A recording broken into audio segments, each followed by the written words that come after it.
This is Kedrick the Head Trip. I fear for my life because of a conservatorship. A lawyer has my estate, and I don't choose where to reside. When I was housed with known sexual predators, I wasn't warned about their history. I got preyed upon, and the unqualified staff members of Continuum of Care were hiding in the office because they are in it for an easy paycheck. I politely requested that they protect me. They vowed revenge, and they meant it. Every light was kept on all day, every day, to fry my eyes. I have a light sensitivity called photophobia.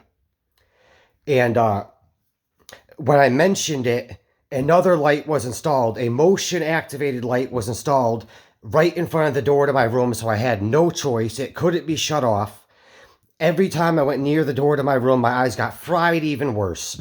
The pain never ended. I could have been blinded. And the police didn't enforce the law. They broke the law. The best they could do for me is not arrest me.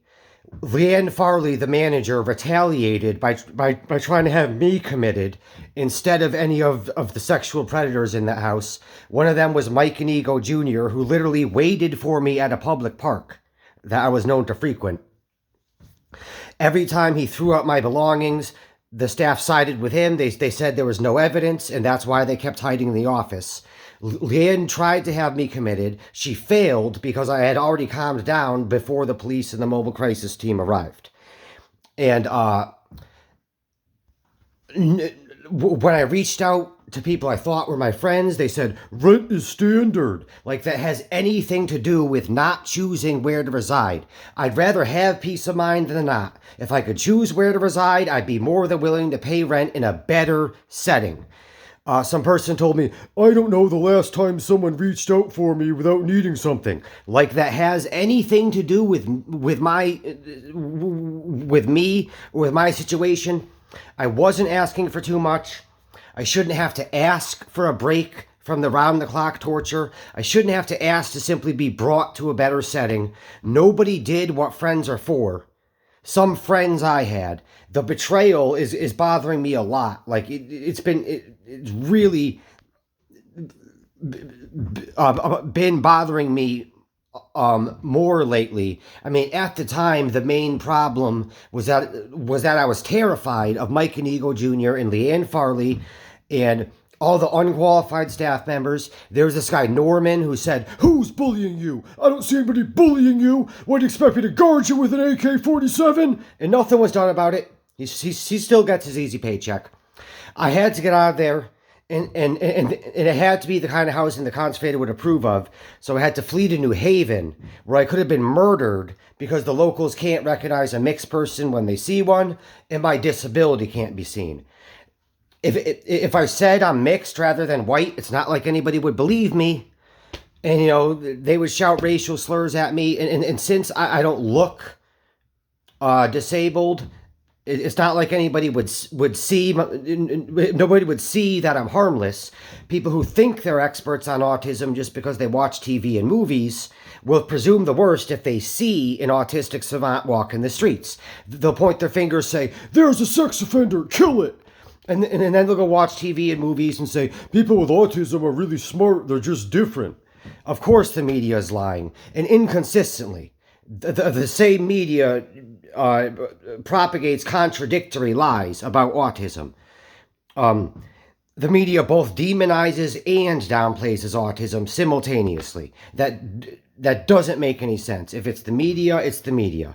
Autism is devastating. It's a developmental disability, not a gift or a superpower.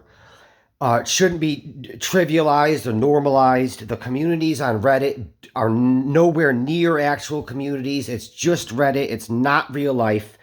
I don't believe the lie that anyone on the autism spectrum would ever say, autism isn't even bad, or autism is awesome. That's not real life. And anyone who says that is probably in it to scam the Department of Social Security, or they might just have nothing better to do. I don't know what their problem is, but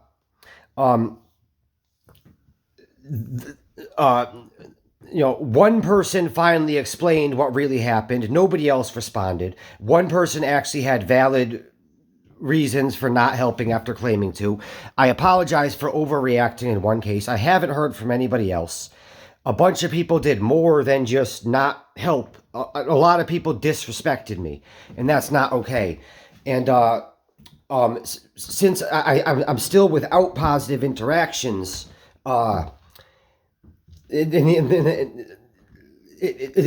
I still haven't fully recovered. I'm doing the best I can to keep my cool. I fled New Haven.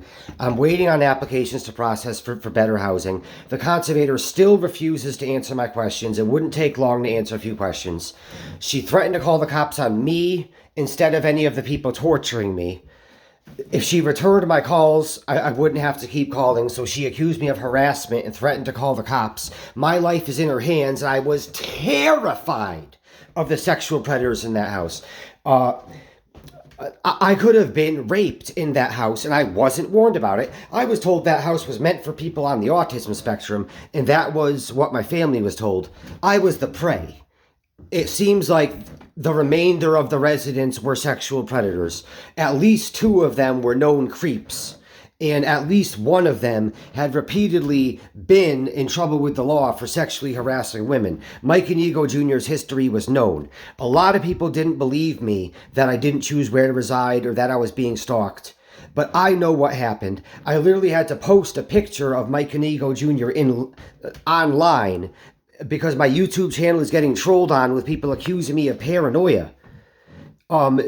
Some troll commented on some videos accusing me of being visibly manic in a video that clearly shows that Leanne tried and failed to get me locked up for trying to convince the staff to protect me from the predator instead of just hiding and getting their easy paychecks.